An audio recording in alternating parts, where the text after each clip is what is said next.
So when I think about Rabbi Knobel, I think about his wisdom and the Torah that he taught over the 50 years he was in the rabbinate, 39 of those years here at Beth Emet. We're really going to explore together the example he set, the words he said to us, the memories that we have.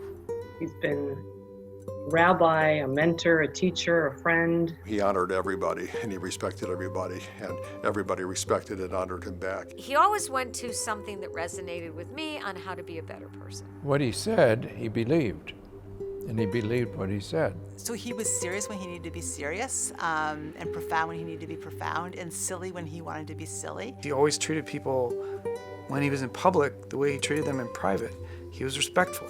He listened to what you had to say. I felt very reassured by him, and I really trusted him. He was always very receptive to people, very kind, always had great ideas. I learned everything from Peter Knobel, everything except how to sing. I mean, I feel like he's just been sort of the central figure of what Judaism means to me for forever. What is your favorite thing about Beth Emet? My favorite thing about Beth Emet is the quality of the members of Beth Emet that I get to deal with. They are bright, they are interesting, they are committed, they are wonderful human beings, and so for now 30 years I've had an opportunity to work with some of the best members of the Jewish community any place in North America. I remember him coming and thinking he was the cool new young rabbi. He was just so different from our other rabbi. He would go out and do stuff with the youth group. So, like, he wasn't afraid to go out there running around in shorts, playing flag football with us. And one of the reasons that I came to Beth Emet 19 years ago was because I knew of Rabbi Knobel's reputation, and that Beth Emet was really a place that took scholarship and learning very seriously. And Rabbi Knobel, exemplified scholarship in the rabbinate. Working in a congregation is not an easy thing. It's a very enjoyable thing. It's very rewarding, but it certainly wasn't easy. He believed that the people who worked with him were all highly competent in what they did, and therefore he didn't need to be involved with them. As he used to say, I like to surround myself with good people and let them do their thing.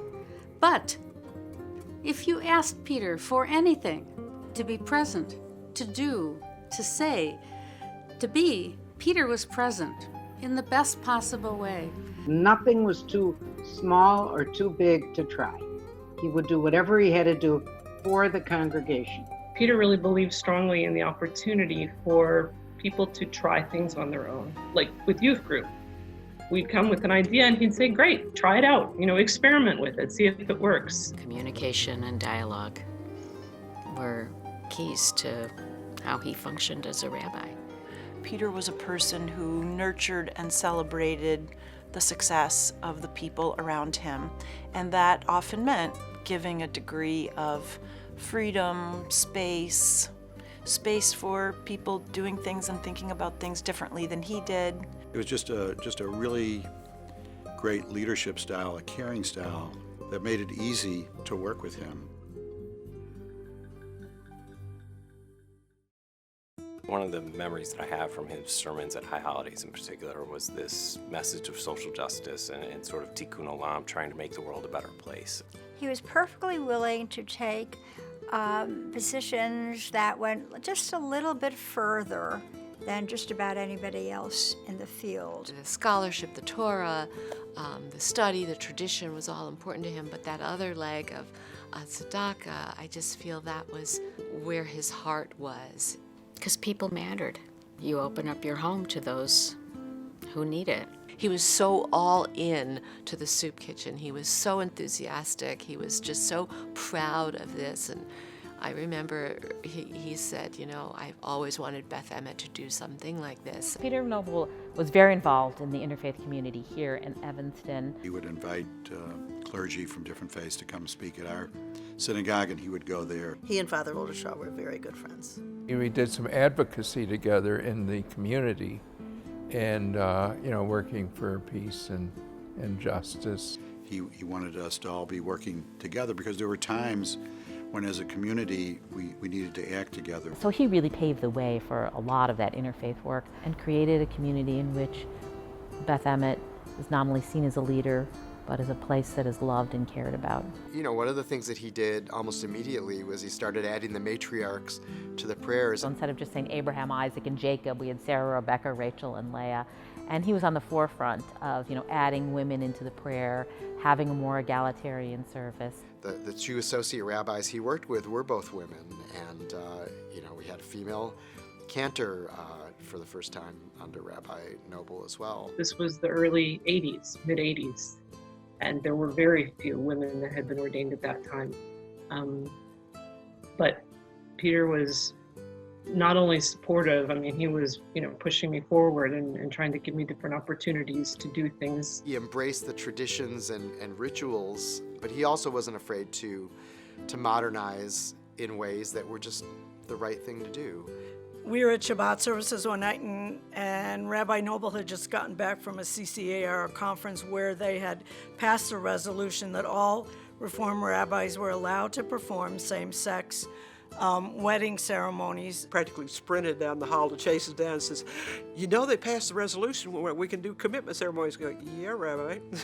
And he goes, well, aren't you excited? And we said, well, yes and no, but we've been together 17 years. He says, perfect, it's a high. He's just like, okay. Because 18th anniversary, that's a high, that's everything. And our wedding was on 02/02/02, which every year on February 2nd, we'd get a message from Rabbi Knobel saying, happy anniversary.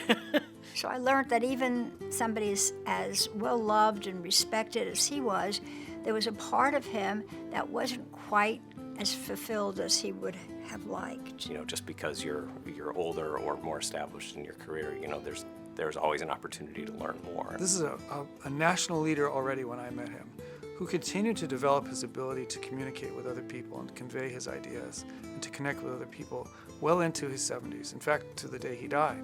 And it was, to me, a remarkable model of you don't stop. You don't have to, you're not finished when you get to a particular age or a particular plateau of your career.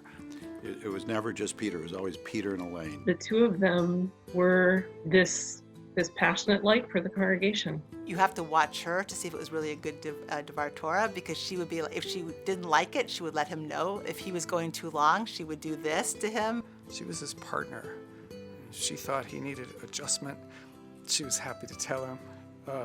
If she thought he needed a laugh, they'd laugh. They did things as a we.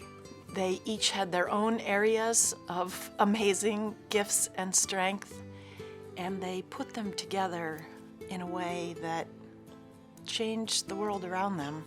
You have no idea that somebody is a larger-than-life figure until suddenly they're not there anymore.